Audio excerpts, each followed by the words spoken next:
السلام عليكم ورحمة الله وبركاته. الحمد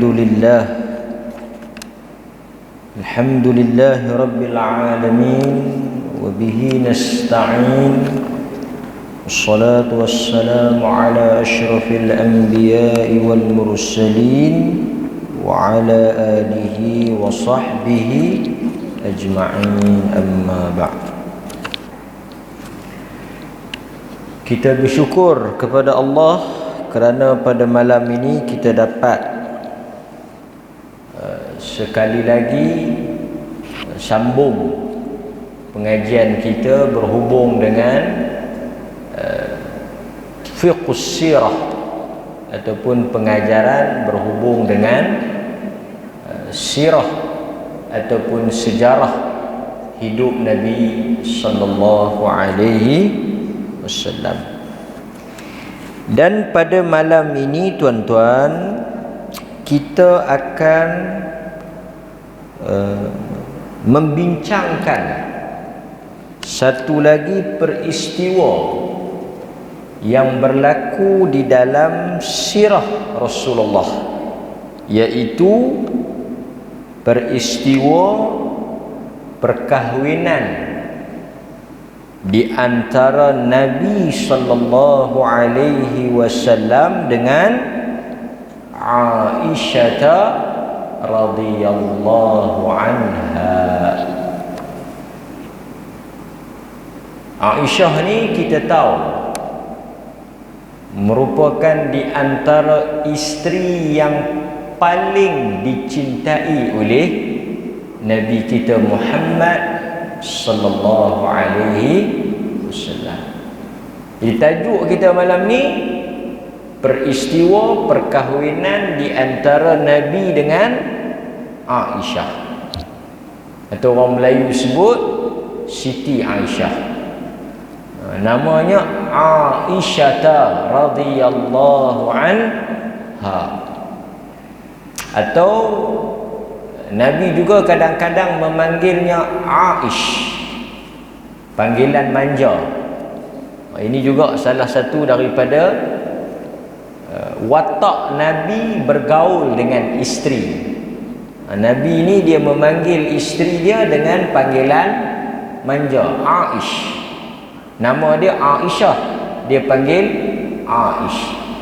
Jadi kita yang ikut sunnah ni kena adalah juga nama timbang. Apa? Bukan boleh salah sebut lagi orang lah ni duk perli. Nama timbangan. Kalau bini kita nama umpamanya Hasnah, kita panggil apa? Panggil Has. Nah nampak macam tua pula kan? Has. Kalau Zaleha, Zal. Macam itulah sunnah ni Nabi buat. Nabi dia panggil ya Aish. Atau kalau bahasa Melayu dia panggil apa? Choh. Aisyah ni dia jadi choh kan. Tak berapa nak manja lah, nampak macam kampung sangat kan.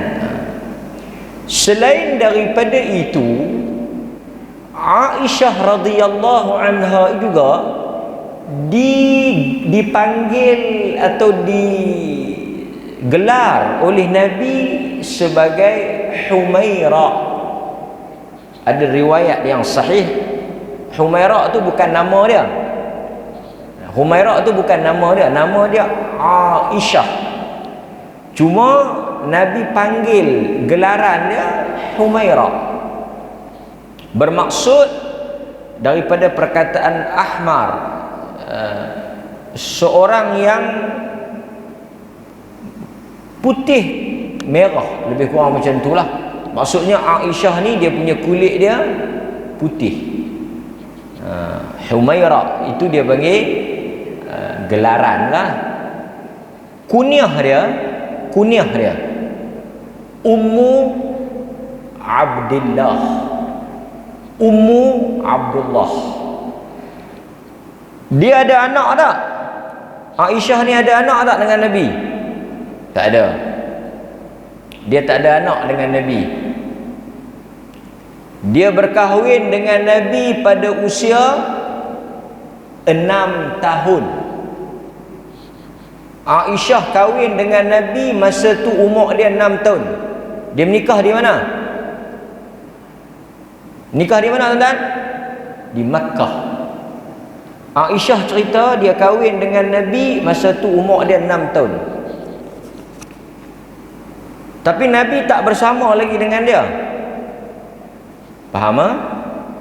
Nabi bersama dengan Aisyah setelah berhijrah ke Madinah selepas peperangan Badar. Selepas pindah pergi Madinah, lepas daripada peperangan Badar, ketika umurnya 9 tahun. Dia kahwin umur 6 tahun. Dia bersama dengan Nabi umur 9 tahun di Madinah. Ketika Nabi wafat umur dia berapa? Ketika Nabi wafat umur dia berapa? 18 tahun. Dia menjadi janda pada usia 18 tahun. Dan dia hidup selepas daripada itu sebagai janda, sebagai bekas ataupun sebagai balu Nabi ini lebih kurang 40 tahun. Artinya dia wafat pada usia 58, macam itulah. Lama. Lepas daripada 18 tahun tu sampai umur 50 lebih. Pasal apa dia tak kahwin lain? 18 tu muda lagi tu. Pasal apa dia tak kahwin lain? Tuan-tuan?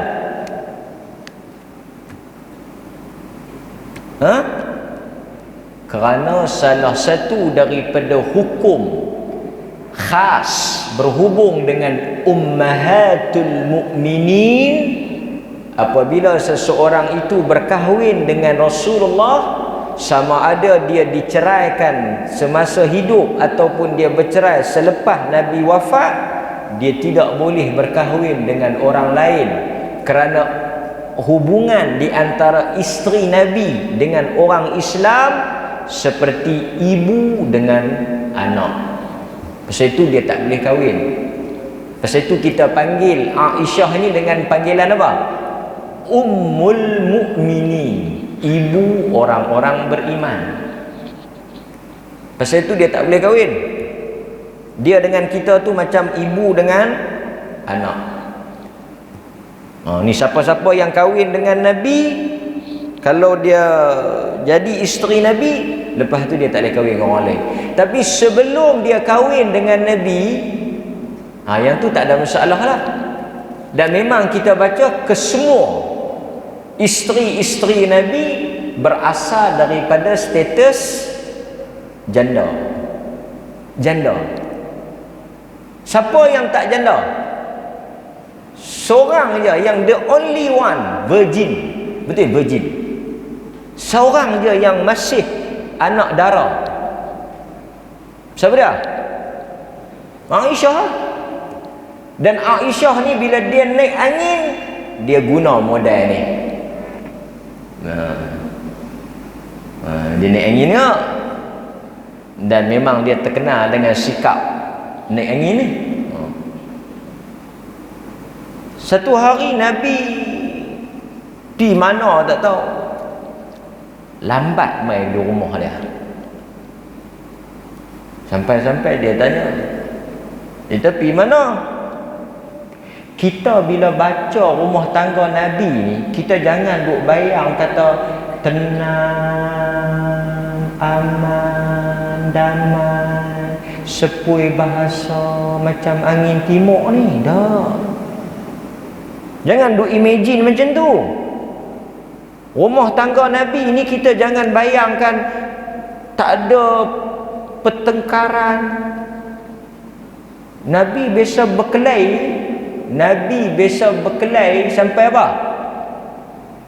Nabi biasa berkelahi dengan bini dia sampai bercerai.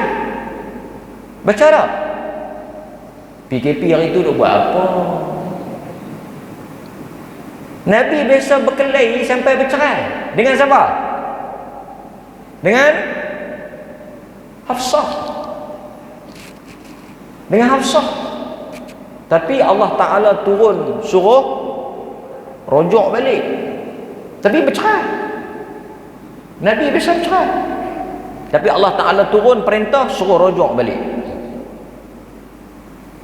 Tapi saya nak habaknya, rumah tangga tabiatnya, rumah tangga itu asam garamnya akan ada perkelahian, perselisihan pendapat, sedangkan lidah lagi tergigit. Ini kan pula suami isteri.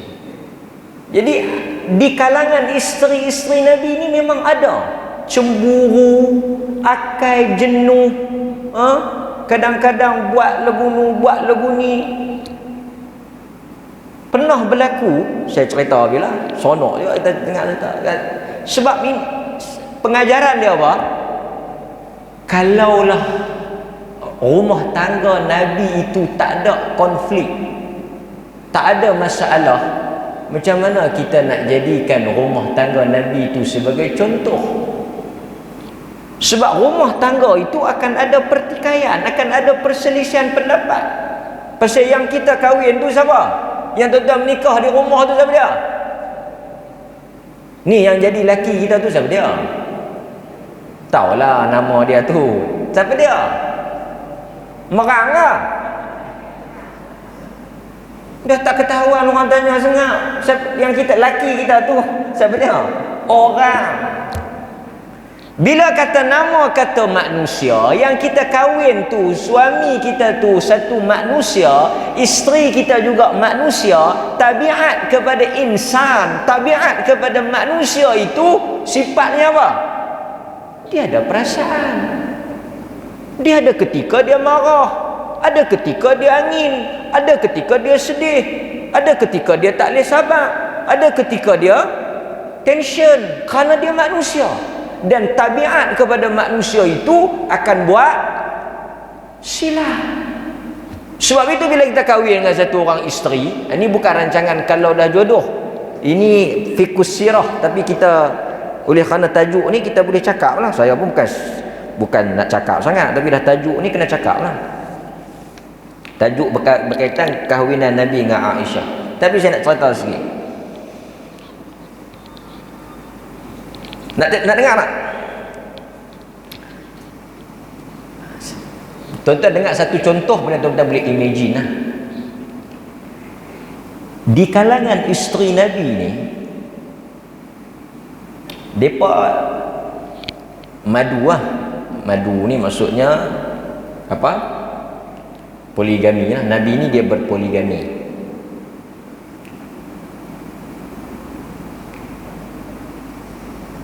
Aisyah dengan Hafsah, Aisyah dengan Hafsah satu camp. Depa kamcin lah. Depa geng. Dia madu ni macam tu lah. Bila kita kahwin satu, lepas tu kita kahwin pula lagi satu, dia bermusuh tau. Nak bagi nombor satu dengan nombor dua ni elok, kita buh pula seorang lagi. Nombor satu ni dia akan pergi baik dengan nombor dua, buat tim, serang pula nombor tiga. Dia memang macam tu. Yang tu bukan dalam hadis, yang tu pengalaman. Bukan saya, orang cerita. Dia macam tu. Biasalah kan? Okay. Macam mana anak lah. Mula kita beranak seorang, mai adik dia berkelahi. Kita dapat pula anak nombor tiga, yang abang adik ni tak terkira lah, dia akan pakat lah. Dia macam tu. Nabi suka pergi rumah Ummu Salamah ataupun Zainab macam itulah. Dia makan madu betul. Madu betul. Depa ni tak seronok Nabi duk pergi rumah Ummu Salamah ataupun Zainab, saya tak ingat. Depa pakat. Depa kata sat lagi kalau Nabi mai, kita kata dekat dia, kalau dia pergi kat hang ke, dia main kat aku ke, kita pakat. Ni depa pakat ni. Aisyah dengan Hafsah pakat. Kita kata kat Nabi, makan apa? Busuk lah. Kan? Pasal depa tak suka, depa cakap tu pasal depa duk sakit hati dengan madu yang lain tu. Banyak konflik, banyak. Sampai Nabi SAW bila dapat depa kata macam tu, Nabi SAW mengharamkan apa yang halal. Maksudnya Nabi macam ikut depa. Panjanglah cerita dia. Tapi saya nak habaq, hadis-hadis yang seperti ini mengajar kita dalam melayari bahtera perkahwinan itu akan ada di tengah-tengah pelayaran itu badai, ombak, angin. Kadang-kadang lautan itu tenang, kadang-kadang bergelora. Masa bergelora tu macam mana Nabi hadapi benda tersebut? Bahkan dalam hadis pernah ketika Nabi duduk di rumah Aisyah, datang makanan yang dihantar oleh salah seorang daripada isteri Nabi, madu dia lah, hantar makanan. Masa tu Nabi duduk di rumah Aisyah, giliran Aisyah yang kita nak baca cerita dia ni. Bila Nabi tanya budak yang bawa makanan tu, makanan siapa yang kau bawa ni? Dia sebut nama salah seorang isteri Nabi tu yang hantar mai tu. Aisyah rasa marah. Aisyah marah sebab macam yang nak main hantar pasal apa? Kalau nak jamu, tunggu giliran hang jamu. Yang ni giliran aku, jangan kacau. Dia macam tu lah. Dia marah tu, dia cemburu tu, dia turun, dia tolak. Bekas tu jatuh, pecah. Sebab kacau. Tu dia. Bisa pecah kaca di rumah kita. Macam mana tuan-tuan buat? Nabi cool, tenang. Nabi turun kutip, Nabi tukar pinggan lain, bagi dekat budak tu, suruh balik. Nabi tak marah masa tu. Macam Aisyah tadi lah. Dia tanya Nabi, dia nak darah. The only one, dia nak darah. Dia seorang, yang lain semua janda. Dia kata, Rasulullah, kalau bawa unta pergi tengah padang pasir, ada dua batang pokok. Satu pokok yang orang dah makan buah dia, satu lagi pokok yang orang tak makan buah dia. Nak tambat unta pokok mana? Faham tak? Faham ke tak? Kalau tak faham, tuan-tuan tak boleh poligami. Lambat tangkap. Dia tanya Rasulullah, nak ambil pokok yang orang tak makan lagi buah dia ke, ataupun nak ambil pokok yang orang dah makan buah dia? Nabi kata, tentulah aku pilih pokok yang orang tak makan lagi buah dia. Dia nak habang kata, dia dibandingkan dengan yang lain, dia nak darah. Yang lain semua dah kahwin dengan orang lain. Dia yang terkahwin dengan Nabi, dia belum kahwin lagi dengan orang lain. Kedudukan dia istimewa nak banding dengan orang lain. Biasa bila orang tengah marah, pertimbangan dia agak kurang waras, agak kurang emosi lah. Tapi saya nak cerita, apabila agama hantar Rasul, kemudian Rasul itu sifatnya bashar, manusia, yang mana Allah suruh dia kahwin, Allah suruh dia ada anak. Untuk apa? Menjadi contoh kepada kita yang nak ikutnya. Itu poin yang paling besar. Sebab itu dalam Islam, salah satu daripada sifat seorang Rasul itu, dia bersifat dengan sifat manusia. Sebab itu Allah Ta'ala tak hantar malaikat. Kalau hantar malaikat, dia menikah tak? Malaikat ada bini ke tak? Ada satu orang dia kata, saya ustaz, duk berasa macam menikah dengan malaikat. Dia berasa macam lah. Awak, bagus bini dia ni, laki dia bagus, bini dia bagus. Bagus lah, sengap, tak kata apa. Sebab kita kata kalau baik macam apa? Baik macam apa? Baik macam malaikat lah. Baik. Laki hang macam mana? Allah, macam malaikat. Tapi hakikatnya bukan malaikat. Hakikatnya manusia. Pasal tu Allah Ta'ala tak hantar malaikat, hantar manusia. Pasal tu Nabi kena kahwin. Pasal nak jadi contoh kat kita ni. Nampak? Kalau Nabi tak kahwin, kita kahwin, kacau. Tuan-tuan nak ikut siapa? Sebab itu dalam ajaran lain kalut. Pasal orang yang kuat agama tak kahwin. Tok Sami tak kahwin, padri tak kahwin. Tok Sami tak kahwin, padri tak kahwin. Tak boleh kahwin. Syarat orang kuat agama dekat dengan Allah tak boleh kahwin. Dia panggil apa? Rahbaniyah. Dia panggil ni kerahiban ni. Pasal tu tuan-tuan tengok padri tak boleh ada bini, Tok Sami tak boleh ada bini, tak kena duk kira berzikir, meratik Tapi kita Nabi dia kahwin dan dia marah orang tak kahwin. Sebab apa tuan-tuan Nabi kahwin? Kerana Nabi nak mengajar bagaimana manusia nak salurkan nafsu pada tempat yang betul. Nabi ajak sampai tahap tu. Maksudnya bila Allah Ta'ala hantar Rasul, dia suruh kahwin kerana manusia itu pada dirinya ada ada orang tak ada nafsu. Dia kata tu imam kami ni pelik duk nampak macam tak ada nafsu. Duk nampak jamu tengok makan, cerah 2 pinggan, tak ada nafsu lagi. Manusia ada nafsu. Tuan-tuan, saya ada nafsu. Day hitam, melegam, lagu mana pun ada nafsu tak? Ada nafsu. Cuma kadang-kadang kita punya iman itu kuat. So kita kontrol kita punya desire kita tu. Kita punya nafsu kita tu. Keinginan kita tu. Tetapi agama tahu, nafsu itu tak boleh ditahan. Nafsu itu perlu dilepaskan. Nafsu itu perlu disalurkan. Maka agama mengharamkan zina, menghalalkan nikah.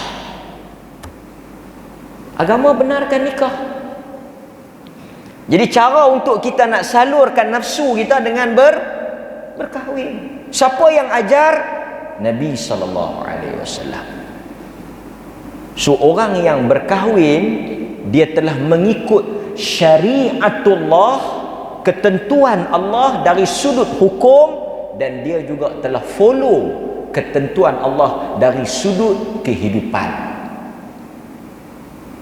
Pasal itu Nabi kata dekat orang-orang muda, ya ma'asyara syabab, wahai pemuda. Sebab pemuda ni tabiatnya ada nafsu. Orang tua pun ada nafsu, tapi dia punya nafsu lebih tu pada orang muda. Dapat tak? Nabi kata, ya ma'syara syabab, man istata'a minkumul ba'ah falyatazawwaj. Siapa-siapa yang mampu, siapa-siapa yang mampu untuk berkahwin, untuk bayar mahar, falyatazawwaj. Nabi kata menikahlah. Saya ada satu cerita lah sikit kan. Tak tahu dah baca dan kot kan? Agama ni, tapi kita dengar nak buat pun boleh, tapi fikir bagi habis Manusia dia ada nafsu. Nafsu Tuhan tak suruh buang. Tuan-tuan jangan silap faham. Nafsu yang ada dalam diri kita, dalam jiwa kita, dalam tubuh kita, tidak pernah disuruh kita buang. Dia suruh kita salurkan pada tempat yang sepatutnya. So dia tak suruh kita buang. Macam mana nak buang perasaan teringin kat orang perempuan? Tak boleh buang. Cuma kalau mari perasaan teringin tu, pergi menikah cara elok. Okey. Ada sebahagian orang dia pergi bertugas di luar negara. Dia bertugas di luar negara. Nak bawa isteri tak boleh bawa. Sebab masalah lah. Boleh bawa. Isteri duduk di Malaysia, dia mungkin bertugas tentera ke apa ke, bertugas di luar negara. Dia ada keperluan. Pasal itu di zaman Umar bisa dengar tak? Wanita-wanita protes, hantar suami mereka pergi jaga sempadan berapa lama, tinggal mereka sampai mereka naik jadi satu macam, mereka marah. Sehingga Umar kata, berapa lama boleh tahan, kita rotate. Maksudnya benda ni agama ambil kira. Macam mana nak buat?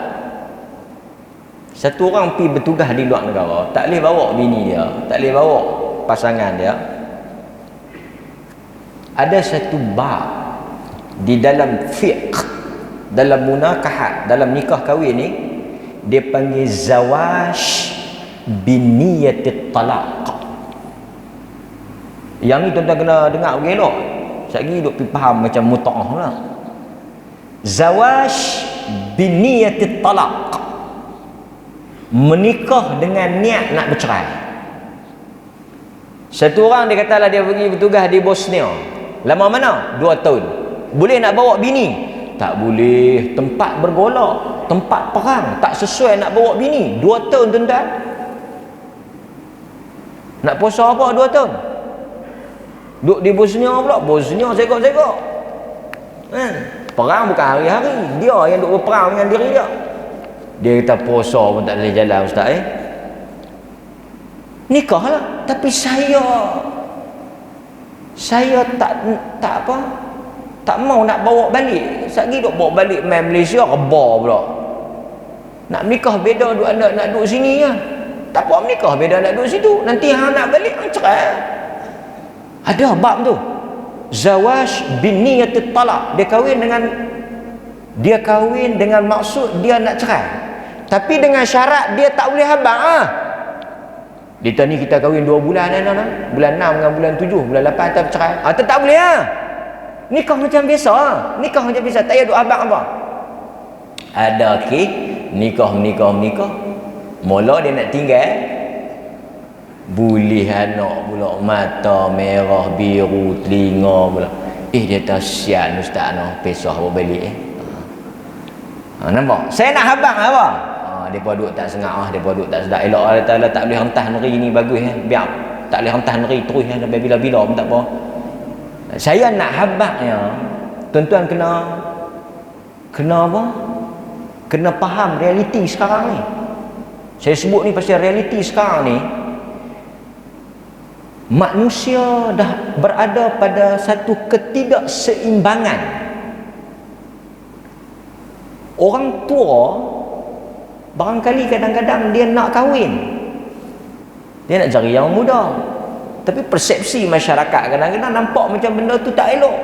Walhal tak ada masalah pun, jodoh macam mana. Dan saya nak habaq benda tu selagi mana tidak melanggar syariat, maka kita tak boleh pandang buruk.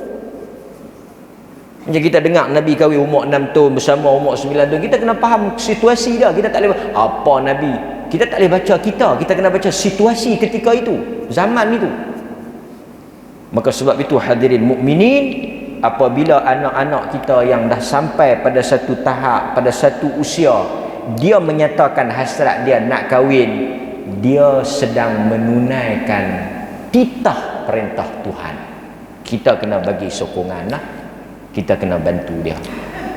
Kadang-kadang bukan kata anak-anak ni pok-pok yang duda ke, yang janda ke, dia nak kahwin, anak dia tak bagi pula. Dah kita kahwin bah tu. Dia tak apalah. Sejuk-sejuk ada pasangan. Yang pak dia ada nak larat meduk ngaji ya. Maka sebab itu kita hidup ni tuan-tuan ada fitrah, yang mana fitrah itu tak boleh dilawan. Sesiapa yang cuba menongkah arus, melawan fitrah, tuntutan naluri insan yang Allah jadikan, hidup dia tidak akan tenang. Termasuklah orang yang bersifat luar tabi'i tu kan, yang Allah jadikan laki-laki dengan perempuan, dia laki-laki dengan laki, yang tu semua menyanggahi fitrah. Boleh? Clear. So tak boleh panjang-panjang lah tajuk tu. Jadi Nabi berkahwin. Berkahwin ni tujuan dia apa? Memelihara agama. Dan mereka kata pula, kita kahwin ni bukan kerana nafsu.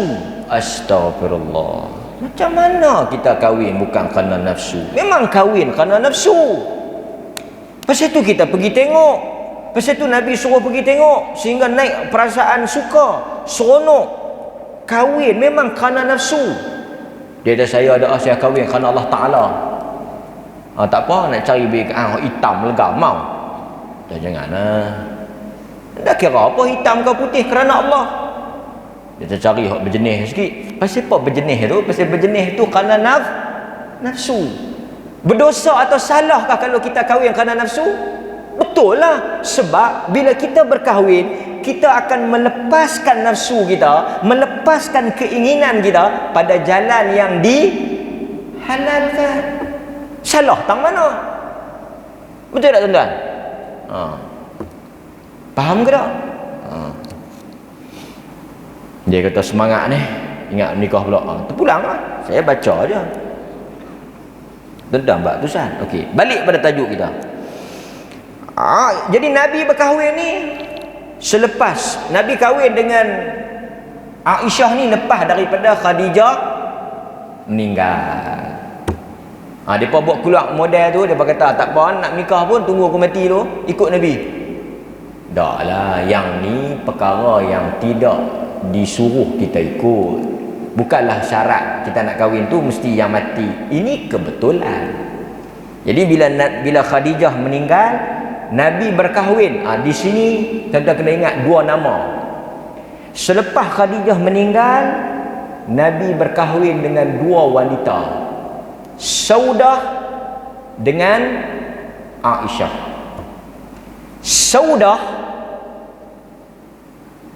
antara Aisyah dengan Saudah ni siapa dulu? Tak tahu. Khilaf. Ada kata Saudah dulu, ada kata Aisyah dulu.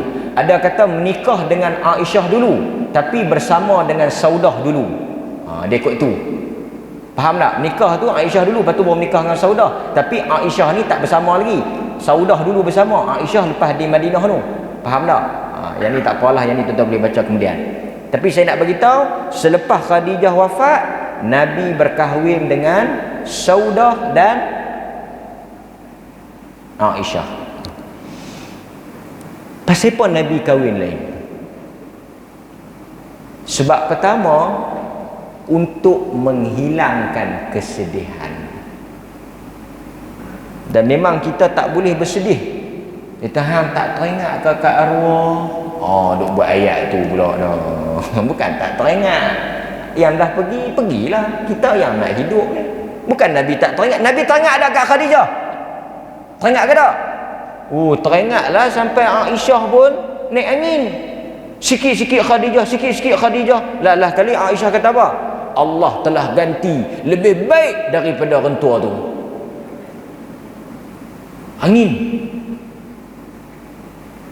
Masak apa-apa panggil khadam, pi cari kawan-kawan Khadijah, pi hantar pi kat depa. Khadijah juga meninggal dah. Mai sepupu Khadijah, suara macam Khadijah. Khadijah Jadi tuan-tuan yang kahwin dengan duda ni, biasa kalau dia tersebut nama, contoh nama bini dia yang mati tu Yam, yang kahwin baru ni apa? Minah ke? Dia kata Yam, bukan Yam mati dah tu, Minah ni. Tak apa, biar api. No problem. Dia duduk ni lagi, dia duduk teringat. Itu biasa. Tapi kalau yang mati tu Yam, yang baru menikah tu Minah, tetap dia pergi sebut Maimun. Kacau. Saya nak abang apa? Bukan Nabi tak cinta, bukan Nabi tak teringat. Dan kita jangan kata, tengok bini mati pergi kahwin lain, ini memang tak ada ni, memang tak boleh harap, tak setia. Tak. Nabi tunjuk contoh. Kahwin lain. Okey. So Nabi kahwin dengan Aisyah, kahwin dengan Saudah. Kata Aisyah, Rasulullah berkahwin dengan aku ketika umurku 6 tahun dan dia bersamaku dengan umurku 9 tahun. Itu dalam riwayat yang paling kuat. Walau bagaimanapun Aisyah tidak mempunyai anak dengan Nabi sallallahu alaihi wasallam. Perkahwinan Nabi dengan Aisyah ini perkahwinan yang disuruh oleh Allah Ta'ala. Itu kena ingat tu. Bukan kerana Nabi seronok ataupun bukan kerana keinginan Nabi, tetapi atas titah perintah Allah. Seperti mana Nabi sebut dalam hadis, Nabi bermimpi Jibril bawa gambar Aisyah. Maksudnya atas arahan siapa? Atas arahan Allah. Seorang lagi yang Allah suruh kahwin siapa dia? Allah suruh Nabi, Allah suruh ni. Yang lain tu Nabi kahwin sendiri. Ada 2 isteri yang Allah suruh. Satu Aisyah, Allah suruh. Jibril mari 3 malam. Ni wanita yang akan jadi isteri engkau. Ini wanita yang Allah sediakan untuk engkau. Buka tengok, buka tengok kain tu, kain tu. Buka tengok kain yang balut tu. Tengok muka siapa? Nabi kata bila aku buka, aku nampak muka Aisyah. Itu wahyu Allah suruh. Tapi tuan-tuan jangan duk main-main, ni mimpi Nabi. Mimpi Nabi ni wahyu. Mimpi Nabi ni dia panggil ru'yah sadiqah, mimpi yang benar. Tuan-tuan jangan duk buat hujah. Nak menikah tak ada buat hujah mimpi. Aku tak mau, tapi 3 malam aku bermimpi ni. Apakah petanda dia? Mimpi sungguh kamu bohong, kita tak tahu. Tapi Nabi ru'yah sadiqah. Nampak? Lepas tu bini dia pula geram. Dia kata, saya pun mimpi abang. Abang mimpi kita menikah lain. Saya mimpi bunuh orang 3 malam ni. Macam mana tu abang? Dengar. Dia kata jangan duk main mimpi ni. Ustaz kata bukan mainan tidur. Terus mainan tidur. Okey. So ingat, macam mana Nabi boleh menikah dengan Aisyah? Wahyu daripada Allah. Satu lagi, Zainab. Nabi kahwin dengan Zainab, isteri kepada Zaid bin Harithah, anak angkat Nabi. Nabi bukan nak kahwin dengan Zainab. Nabi bukan nak kahwin, dia tak mau kahwin, tetapi Allah suruh kahwin, dia kahwin. Sebab itu Zainab pun dia ada model dia. Duk lawan-lawan dengan madu-madu lain. Dia kata apa? Dia kata hampa semua dikahwinkan oleh manusia, aku dikahwinkan oleh Allah. Itu dia punya kelebihan Zainab. Apa pasal Nabi kena kahwin dengan Zainab? Isu anak angkat. Panjang cerita lah, tapi kita bukan tajuk Zainab, tajuk Aisyah. Jadi Aisyah ni bila dia kahwin dengan Nabi pada usia yang muda, ini memberikan kelebihan kepada kita dan dia jugalah. Okey tuan-tuan, sebelum tu pasal apa Nabi ni dia kahwin banyak, lepas tu isteri-isteri dia muda macam ni apa semua? Sebenarnya manfaatnya untuk kita. Sebab apa? Sebab isteri-isteri Nabi ni banyak meriwayatkan hadis-hadis berhubung dengan hukum. Antaranya Aisyah. Aisyah saja hadis dia lebih kurang 2000 lebih. 2000 lebih hadis mai daripada jalan Aisyah. Jadi bila Nabi ni kahwin banyak, isteri-isteri ni akan cerita apa Nabi buat. Banyak hukum-hukum fiqh. Tidur dalam keadaan junub, bangkit pagi waktu subuh bulan puasa, belum mandi. Semua ni isteri-isteri Nabi cerita. Jadi bila depa cerita, memberikan faedah kepada kita. Allahu Akbar, Allahu Akbar. Kita azan dulu tuan-tuan. Tak terasa kuliah, tak azan dah. Azan dulu tuan-tuan. Masuk kan? Bismillah. Kita sambung sikit cerita Aisyah ni. oleh kerana usianya yang begitu muda, akalnya begitu kuat, hafalannya begitu mantap. Sebab itu di kalangan wanita-wanita pada zaman itu, bahkan di kalangan sahabat, dia merupakan pakar rojok yang hebat. Dan tuan-tuan jangan lupa, wanita juga ada yang menjadi apa? Dia panggil perawi hadis.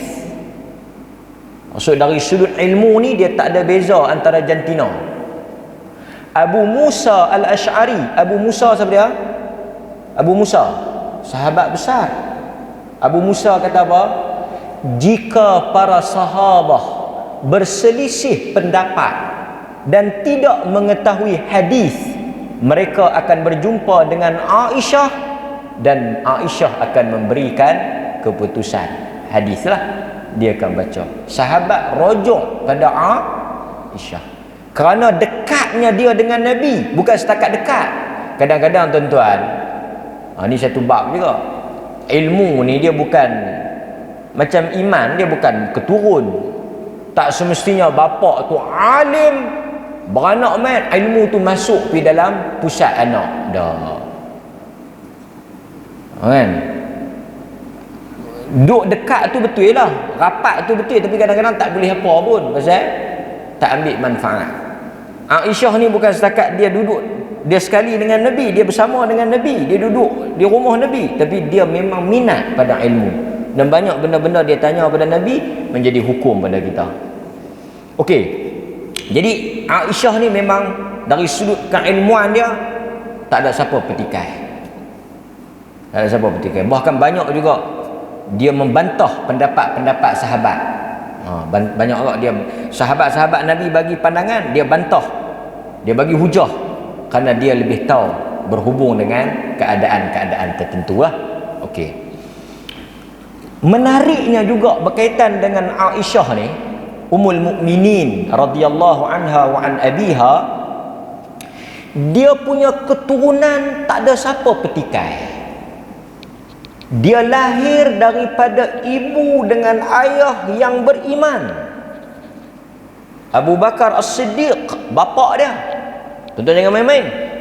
Abu Bakar As-Siddiq itu bapa dia. Orang tanya Nabi, siapa lelaki yang paling kau cinta di kalangan manusia? Abu Bakar. Siapa dia Abu Bakar? Bapa Aisyah. Tu dia punya bapa, mak dia Ummu Ruman. Sehingga ada riwayat kata kalau nak tengok wanita syurga, tengok Ummu Ruman. Tu mak dia. Pasal tu anak yang baik, anak yang bagus. Dia punya adik-beradik dia Asma kahwin dengan siapa? Zubair ibn al-Awwam. Dapat anak siapa? Abdullah ibn Zubair. Pasal tu Aisyah nama Ummu Abdullah.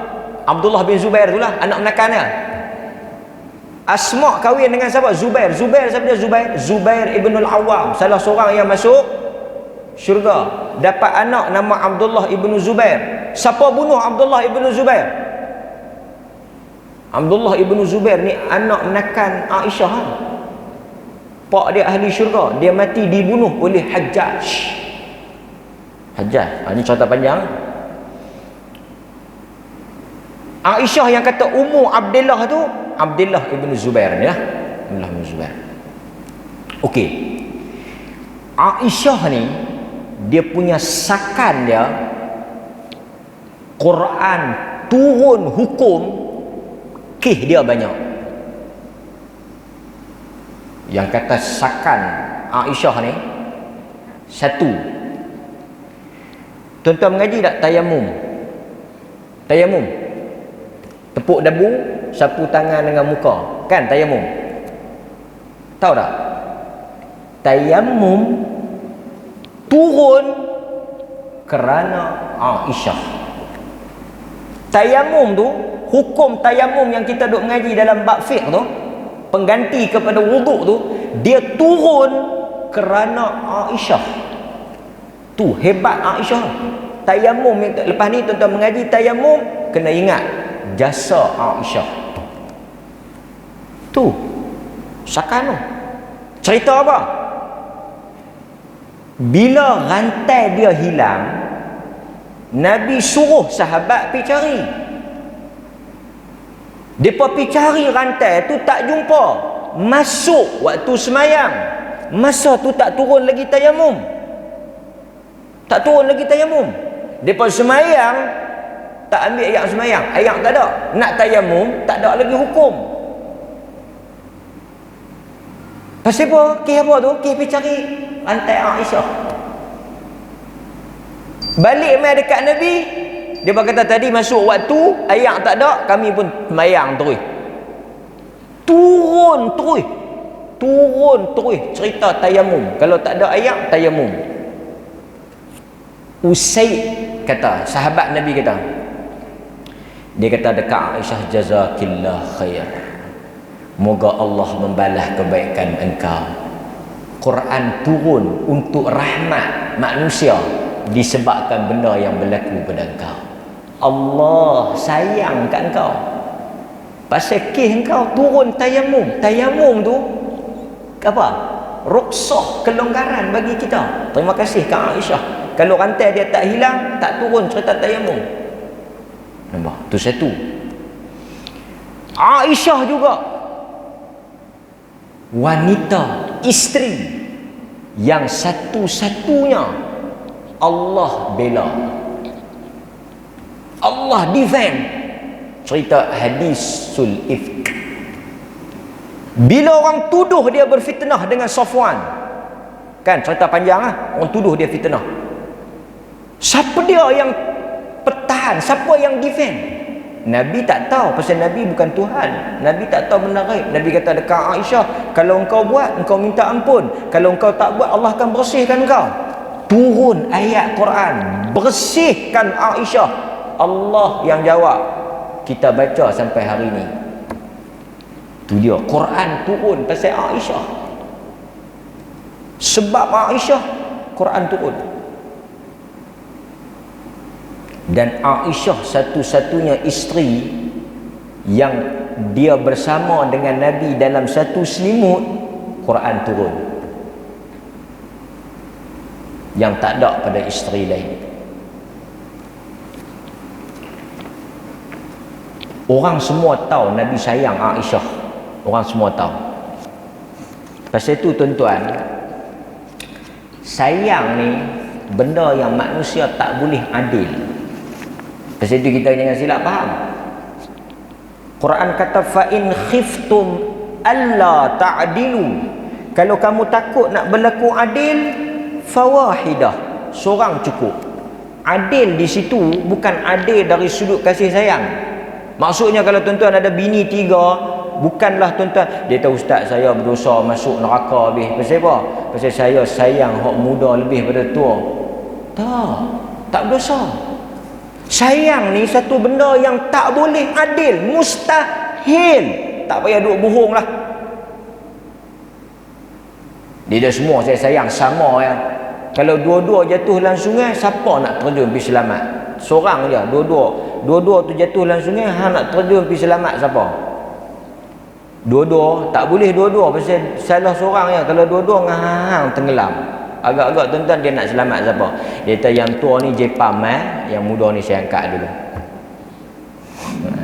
Hatta dengan anak-anak kita pun kita mesti ada sayang lebih. Tuhan tidak menghukum perkara yang kita tak mampu. La yukallifullahu nafsan illa usaha. Tuan-tuan tak payah duk nafikan. Di kalangan anak-anak, di kalangan 5-6 orang anak kita, semua saya sayang lebih. Semua saya tak anak saya. No, mesti ada kecenderungan yang lebih. Hatta Nabi. Cuma yang Allah tak bagi apa? Yang Allah tak bagi kita buat tu zalim dari sudut nafkah. Sayang, kita sayang lebih tak apa, tapi dari sudut layanan kita kena adil. Layanan masuk nafkah kita kena bagi adil. Pasal itu di zaman Rasulullah ada satu bapa dia bagi hamba dekat anak dia. Dia bagi hamba. Anak-anak lain dia tak bagi. Dia pergi report dekat Nabi. Nabi panggil bapa tu. Nabi kata hang bagi dekat dia, tak, yang lain nak bagi tak? Dia kata tak bagi. Nabi kata pergi ambil balik. Kalau tak mau bagi, jangan bagi langsung. Nabi marah pasal dia tak adil dalam bagi tu. Tapi sayang, siapa tahu kita dengan Tuhan ya. Jangan tunjuk. Faham tak? Okey. Tu yang saya cerita kat tuan-tuan tu. Ingat tak lagi? Cerita kain batik. Ingat lagi cerita kain batik tu? Ni bini dia 2. Dia pergi Langkawi. Beli kain batik 3. Ingat lagi cerita tu? Kena ingat lah. Balik pergi kat bini tu. Dia letak dua lah. Dia beli 3, ingatlah dia beli 3. Dia letak 2. Dia tahan pilih dulu. Aku bagi hang pilih dulu. Mana yang hang tak mau, hak tu kita bagi kat adik hang, kakak hang, madu dah. Hang pilih dulu. Ni sekali saya ambil hak elok, dia dapat hak tak elok ah. Jaga hang. Ambil dulu. Hak ni pun dia bunga lah hati, tak tahu nak kata. Lebih pada bunga kain batik tu. Kita abang teringat kat cik dia bila kawan tu ambil, tinggal berapa kat lelaki tu? Tinggal 1 ke 2? Tinggal 2. Sebab 3. Kalau ilmu ni tak khatam, jangan duk try buat. Dia pergi kat bini nombor 2, dia bawa keluar pula 2 lah. Dia tahan pilih. Hak mana hang tak mau kita bagi kat noh. Dia kata, tak apa kan saya pilih dulu. Hang pilih dulu. Kau reti pilih. Dia pakai apa pun. Hang pakai apa pun elok. Hang pilih dulu. Yang ni dia panggil ilmu piramid.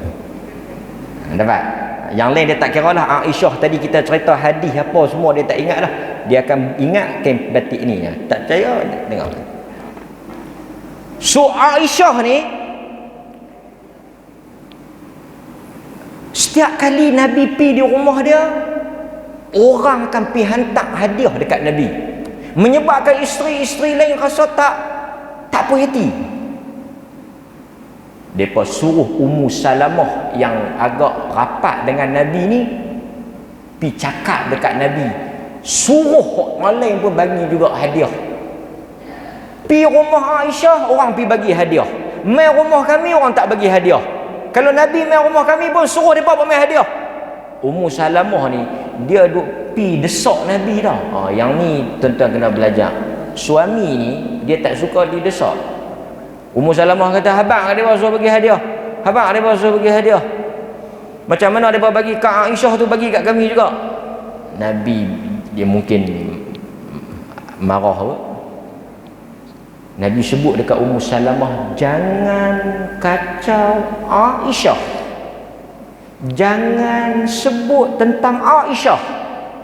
Tidak ada mana-mana isteri yang aku berada satu selimut dengan mereka, melainkan Quran turun ketika itu, melainkan aku bersama dengan Aisyah. Nabi duduk dengan Aisyah satu selimut, Quran turun, wahyu turun, yang mana benda tu tak ada pada mana-mana isteri. Jangan duduk berdengki dalam bab ni. Aisyah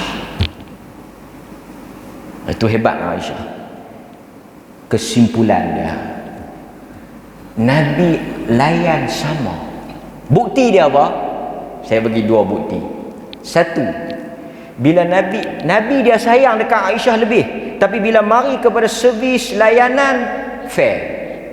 Bila dia nak pergi mana-mana, dia cabut undi. Bukan dia pilih Aisyah, dia tak guna kuasa veto, dia cabut undi. Ini maksud adil. Cabut undi, siapa yang kena, dia akan pergi teman Nabi. Semua tak ada siapa petikai. Tapi dia sayang lebih Aisyah. Kalau ikut dia nak bawa Aisyah, tapi dia adil. Itu 1. Kedua, dia nak bermalam lebih di rumah Aisyah. Dan ketika dia sakit, dia nak duduk di rumah Aisyah. Sebab itu Aisyah ni pandai perubatan. Aisyah ni dia pandai 3 benda. Dia hebat, dia pakar 3 benda. Dia ilmu banyak. 1, hukum. Pasal apa dia pandai hukum? Bini Nabi Pasal tu orang kalau bini alim, bini ustaz tak, dia kenalah ada ilmu. Kan? Bini Nabi. Satu lagi dia pandai apa? Dia pandai syair, sastra. Pasal apa dia pandai syair? Anak Abu Bakar. Anak Abu Bakar. Keluarga yang ada ilmu lah. Satu lagi yang orang heran ni, dia pandai ubat. Ni dia boleh mana? Hukum dia bini Nabi, sastra dia anak Abu Bakar. Yang ubat-ubat ni pun dia pandai. Ubat ni, campur ni. Orang tanya dia, Urwah tanya dia. Dia kata pandai ni ambil mana? Dia tanya Aisyah. Dia kata masa Nabi sakit, Nabi duduk di rumah dia. Orang mai habaq dekat Nabi suruh buat ubat-ubat ni. Ini dalil bahawa dalam Islam bila sakit kita berubat. Orang mai petua dekat Nabi ubat ni, Nabi suruh siapa bancuh? Aisyah bancuh. Dia boleh kot tu. 3 benda dia dapat dengan Nabi. Okey. Hebatnya Aisyah ni sebagai kesimpulan, Rasulullah wafat di pangkuan dia. Sebab itu Nabi bila dekat-dekat dia nak wafat, dia tahu rumah siapa, dia boleh saja dia nak abang, dia nak pergi rumah Aisyah, tapi dia nak tunjuk keadilan tu, dia nak bagi kata sama rata. Mereka setuju, benarkan, tarik. Ni soal ini juga bagus tuan-tuan. Isteri-isteri Nabi ada keadaan mereka tarik hak mereka. Bila isteri tarik hak, suami tak berdosa kalau tak bagi. Saya bagi contoh macam ni. Di antara isteri Nabi nama Saudah. Dia di antara yang paling berusia. Turn malam dia cabut. Dia bagi dekat Aisyah. Jadi Nabi tak pi rumah dia tidur dengan dia, Nabi tak berdosa pasal Saudah yang bagi. Sebab itu dalam Islam, tuan-tuan bisa dengar tak? Menikah misyar. Menikah saja malam ni. Nak buat macam mana tajuk tu? Bukan saya nak baca tajuk nikah. Ni lu salah faham lah. Bisa dengar tak nikah misyar? Nikah misyar. Misyar ni nikah berjalan. Saya cerita macam ni ya. Ni tuan-tuan duk dengar sugar baby, sugar daddy, sugar apa tu kan? Ni saya nak cerita sugar yang patuh syariah. Yang ni halal. Satu orang isteri, siapa yang tanggung dia? Siapa yang tanggung dia? Suami kan? Sebab itu Hindun bini Abu Sufyan pi habaq dekat Nabi, kata Abu Sufyan tak bagi duit. Dia ambil, Abu Sufyan tak tahu. Nabi kata tak apa. Pasal apa dia boleh ambil duit lelaki dia? Pasal itu hak dia. Dia pergi ambil. Abu Sufyan tak tahu, dia pergi ambil duit tu. Tuan-tuan pun kalau dia bagi makan cukup, dia bagi tempat tinggal apa semua, tak boleh lah. Yang ni yang tak bagi. Tak bagi boleh ambil, pergi beli nasi kita makan. Kita tak kira mencuri pasal kita ambil hak kita. Suami kena tanggung kita. Nafkah atas suami. Okey. Sekarang ni masalah dia apa? Dalam masyarakat kita, kebanyakan orang perempuan ni dia lebih duit banyak pada laki-laki. Macam selalu kita duk tengok kan, orang perempuan ni banyak yang kaya, pangkat besar, pengarah, apa semua, mengaji pandai di universiti apa semua ni orang perempuan. Orang laki-laki ni pasal depa terlibat dengan banyak aktiviti pertanian dan sebagainya, maka tak berjaya sangatlah kan. Depa terlibat dengan pertanian ketum dan sebagainya, industri permotoran, depa tak boleh pergi universiti. So bila depa ni orang perempuan ni, depa duit dah. Depa nak kahwin. Tadi saya ajak macam mana? Jadi menikah dengan niat nak bercerai, itu satu bab. Yang ni menikah untuk menikah. Dia panggil nikah misyar. Dia ada contoh Dia tahu ustaz nak menikah dengan saya. Memang nak menikah, tapi saya tak ada duit. Tak apa macam ni ustaz. Ustaz nikah saja dengan saya. Tang duit tu saya tak mau. Artinya dia telah tarik hak nafkah dia tu, dia tak mau. Jadi kalau suami tu tak bagi, berdosa tak? Tak berdosa. Boleh tak? Boleh. Dia tahan tak ada duit macam mana hang menikah? Dia kata dia nak menikah dengan aku ya. Dia kata saya menikah ni nak boleh buat teman tadarus Allah. Ni nak puasa ni takkan nak tadarus seorang-seorang, nak buat teman mengaji saja, bukan nak ambil duit saya pun kalau mati mangkit balik tak habis banyak. Okey. Jadi ada juga di kalangan isteri-isteri ni masa dia kahwin dia buat syarat. Dia kata macam ni, izinkan saya kerja. Kalau izinkan saya lepas kahwin bekerja, tak perlu tanggung saya. Dia buat syarat macam tu. Maksudnya suami tu izinkan dia kerja dan suami tu tak payah tanggung dia. Suami tak berdosa. Sebab apa? Sebab dia yang cabut hak tu. Jadi isteri-isteri Nabi ni tarik hak dia apa? Bagi dekat Aisyah. Itu saya nak cerita yang tu. Bila bagi dekat Aisyah, Nabi pun masa dia sakit, dia banyak di rumah Aisyah. Dia wafat di pangkuan Aisyah. Lebih menarik, nak habaq kata rapatnya Nabi dengan Aisyah ni. Pasal apa yang kita duk cerita Aisyah? Pasal tajuk kita ni Nabi dengan Aisyah. Nanti next week kita mengaji orang lain pula. Aisyah kata masa Nabi duduk di atas pangkuan tu, nazak tu, sakit teruk tu, sakit nak habis umur tu, lorak tu, masuk Abdul Rahman, adik Aisyah, saudara Aisyah, Abdul Rahman masuk. Di pakit Abdul Rahman ada miswak kayu sugi. Nabi mata dia dah tak larat dah, tapi mata Nabi duk tengok ke kayu sugi tu yang duk ada di pakit di baju Abdul Rahman.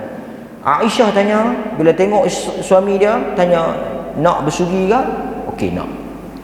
Kayu sugi tu keras. Kayu Arab, kan kayu Arab keras. Tuan-tuan tengok ni kemuliaan Aisyah. Dia nak bagi dekat Nabi, Nabi dah tak larat dah. Nak gosok gigi tak larat dah. Nak buat sendiri tak larat dah. Aisyah kata dia telah ambil kayu daripada Abdul Rahman tu, kayu sugi tu, dia telah gigit. Ayak liuk dia telah lekat pada kayu tu dan dia telah bagi pada Nabi dan Nabi telah sugi dengan apa yang dia buat.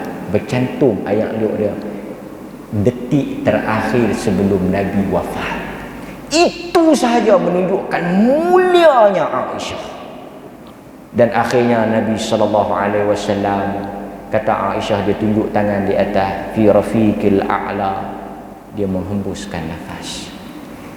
Dikebumikan Nabi di dalam rumah bilik Aisyah, bukan isteri-isteri yang lain.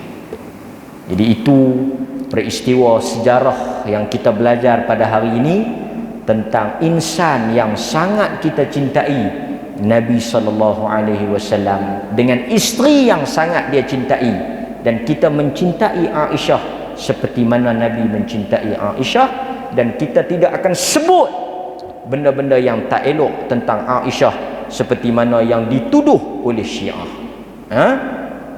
dan juga yang disebut oleh orang-orang munafik. Mudah-mudahan pengajaran daripada sirah ini menambahkan lagi kasih dan cinta kita kepada Nabi dan isteri-isteri baginda, dan menunjukkan bagaimana akhlak, perangai, sikap Nabi melayan dan mendidik isteri-isteri baginda. Wassallallahu ala nabiyyina Muhammad wa ala alihi wa sahbihi wasallam. Walhamdulillahi rabbil alamin. Assalamualaikum warahmatullahi wabarakatuh.